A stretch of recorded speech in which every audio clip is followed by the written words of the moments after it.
आकाशवाणी गोरखपुर से समाचार दर्शन।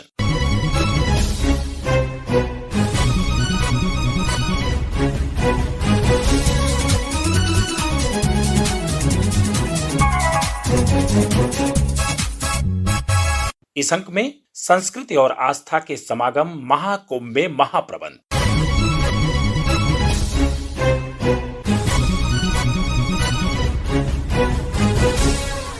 बीते 13 जनवरी से शुरू हुए महाकुंभ 2025 में करीब 8.5 करोड़ से अधिक श्रद्धालु आ चुके हैं। महाकुंभ नगर प्रयागराज में चल रहे इस भव्य आयोजन में करीब 45 करोड़ से अधिक श्रद्धालुओं के आने का अनुमान है। इस बार का दिव्य, भव्य और डिजिटल महाकुंभ केंद्र और प्रदेश सरकार के प्रयासों से समता और समरसता का असाधारण संगम बन गया है। महाकुंभ में देश के अलग अलग हिस्सों के श्रद्धालुओं के साथ साथ विदेशी श्रद्धालु और पर्यटक भी आ रहे हैं। श्रद्धालुओं और पर्यटकों की सुविधा के लिए केंद्र सरकार के साथ कदम से कदम मिलाते हुए प्रदेश सरकार ने कई विशेष इंतजाम किए हैं। इस संबंध में हमारे संवाददाता ओम अवस्थी ने प्रदेश के संस्कृति एवं पर्यटन मंत्री जयवीर सिंह से खास बातचीत की। प्रयागराज में देश और दुनिया का सबसे बड़ा धार्मिक और सामाजिक आयोजन महाकुंभ शुरू हो गया है। धार्मिक महत्व के साथ ही यह आयोजन कैसे उत्तर प्रदेश के पर्यटन को बढ़ावा देगा, कैसे प्रदेश की आर्थिक रफ्तार को और तेज करने का काम करेगा और प्रदेश के लिए नई संभावनाओं के दरवाजे कैसे खोलेगा, इस सब पर बात करने के लिए हमारे साथ प्रदेश के संस्कृति और पर्यटन मंत्री जयवीर सिंह जी हैं।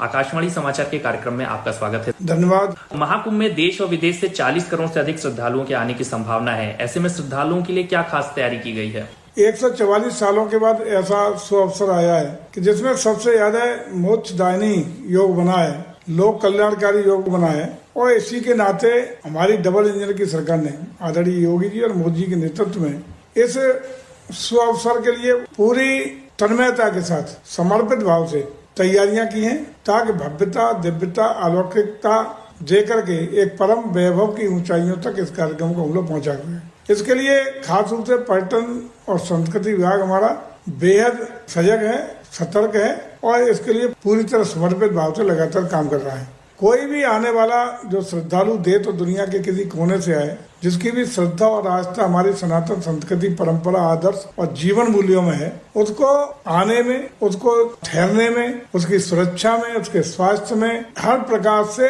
एक चाक चौबंद व्यवस्था मिले। इसके लिए आधुनिकतम तकनीक का इस्तेमाल करते हुए हम लोगों ने व्यवस्था देने का काम किया है।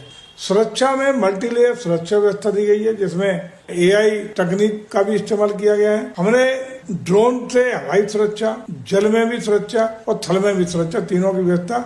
लोगों को ठहरने में कोई व्यवस्था ना हो, इसके लिए हमारे पर्यटन विभाग ने साधारण डोरमेट्री से लेकर के मध्यम वर्ग तक की चिंता करते हुए और जो अपर क्लास के लोग देश और विदेश से आने वाले उनके लिए डोम बना करके 5 स्टार सुविधा देने तक की व्यवस्थाएं सुनिश्चित करने का काम किया गया है। महाकुंभ में आने वाले श्रद्धालुओं को एक अनोखा अनुभव देने, खासकर युवाओं के लिए क्या खास इंतजाम किए गए हैं? जो आने वाले लोग हैं एक अच्छा अनुभव लेके जाएं। इसके लिए हम लोग आगामी 24 तारीख को, जिस दिन उत्तर प्रदेश दिवस होगा, उस दिन हम लोग ड्रोन शो का विशेष आयोजन वहाँ करेंगे। हम लोग 25 तारीख को हमारा पर्यटन दिवस है, उस दिन भी हम लोग ड्रोन शो का विशेष आयोजन करेंगे और 26 तारीख को हमारा गणतंत्र दिवस है। इसमें 3 दिनों में लगातार हम बेहतरीन इसी थीम पर तीनों आयोजन इसी प्रयागराज कुंभ की धरती पर करने वाले हैं। साथ ही साथ हम लोगों ने लेजर शो जो प्रतिदिन लगातार दिखाने का काम किया है। हम लोग अन्य संसाधन से हम लोग हेलीकॉप्टर जॉयराइड सेवा भी वहाँ मात्र 1296 रुपए में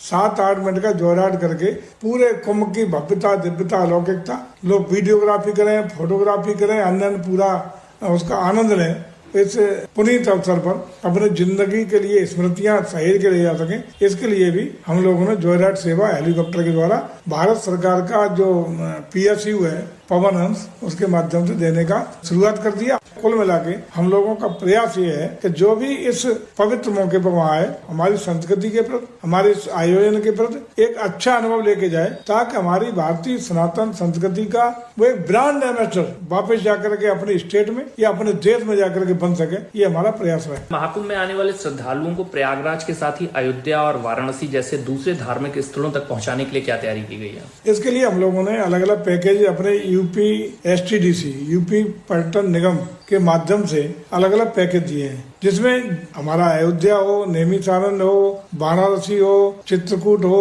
हमारा विंध्यवासिनी धाम हो, इस तरह के अलग अलग पैकेज दिए हैं। उसमें हम लोगों ने व्यवस्था ये दी है कि पूरा टूर पैकेज होगा, जहाँ से अगर रेल से आ रहे हैं तो स्टेशन से उनको पिक करने से लेकर के पूरा टूर पैकेज करा के वापस जहाँ चाहेंगे वहां तक का पैकेज ज्यादा तय होगा। उस तरह की व्यवस्था पूरी देने का काम किया है। उसमें उनके रहने की, ठहरने की, भोजन की, टूरिस्ट गाइड की सारी व्यवस्था दे करके उसको कहीं कोई असुविधा न हो, बेहतरीन टूरिस्ट पैकेज अलग अलग डेस्टिनेशन के अलग अलग पैकेज देने का काम किया है। महाकुंभ में बड़ी संख्या में विदेशी पर्यटक भी आते हैं। ऐसे में धार्मिक पर्यटन के साथ ही प्रदेश के इको टूरिज्म और रूरल टूरिज्म को प्रमोट करने के लिए किस तरह की तैयारी की गई है? हमने water sport tourism, adventure tourism, eco tourism के साथ ही जो हमारे पैकेजेज हैं उसमें उन डेस्टिनेशन को भी हमने सम्मिलित किया है जो हमारे विदेशी मेहमानों को उनकी रुचि के अनुरूप उन डेस्टिनेशन पर टूर पैकेज के रूप में भ्रमण कराने का काम करेंगे। ये महाकुंभ प्रदेश की जो सांस्कृतिक विरासत है उससे श्रद्धालुओं को रूबरू कराने के लिए कैसे काम करेगा और विभाग की ओर से कितने कलाकारों को मंच वहां प्रदान किया गया है?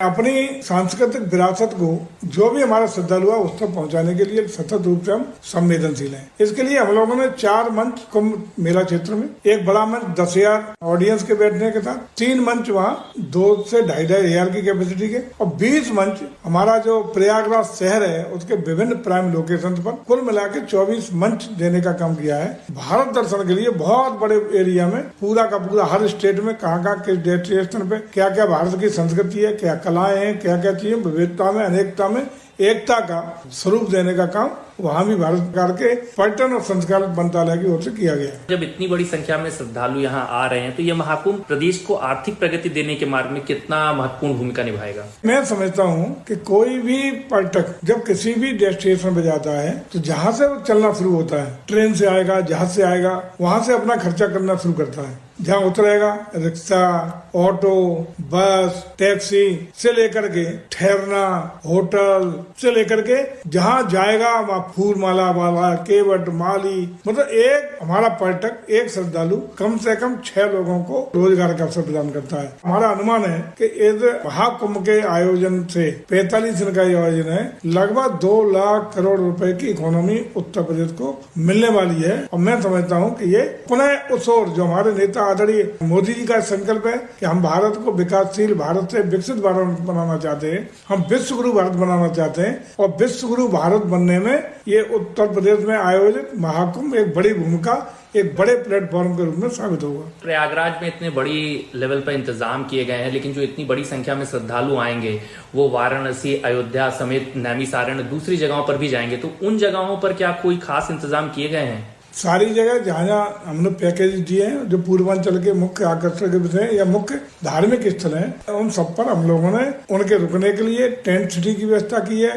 होम स्टे की व्यवस्था की है और वो ज्यादातर ऐसे हैं जहाँ होटलों की पहले से ही इंफ्रास्ट्रक्चर डेवलप्ड है, 5 स्टार से लेकर के छोटे छोटे होटल हैं और अतिरिक्त रूप से हजारों लोगों की तादाद में लोगों के श्रद्धालुओं के रुकने के लिए एडिशनल व्यवस्था अपने स्तर से हम लोगों ने कराने का काम किया है। आपने हमें इतनी बेहतर जानकारी दी कि यह महाकुंभ कैसे प्रदेश की आर्थिक रफ्तार को बढ़ाने में एक अहम भूमिका निभाएगा। इतने बड़े आयोजन के लिए आप प्रदेश वासियों से और दूसरे प्रदेशों से आने वाले लोगों से क्या अपील करना चाहेंगे इस मौके पर?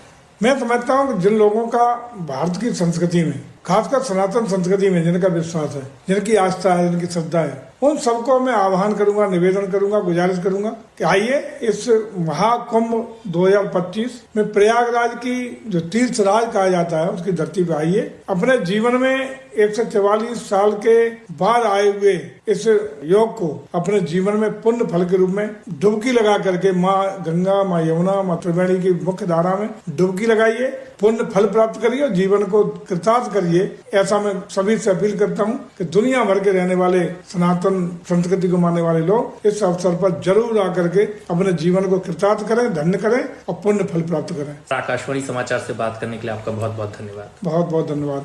समाचार दर्शन के इस अंक में आप सुन रहे थे संस्कृति और आस्था के समागम महाकुंभ में महाप्रबंध पर खास बातचीत। वार्ताकार थे हमारे संवाददाता ओम अवस्थी।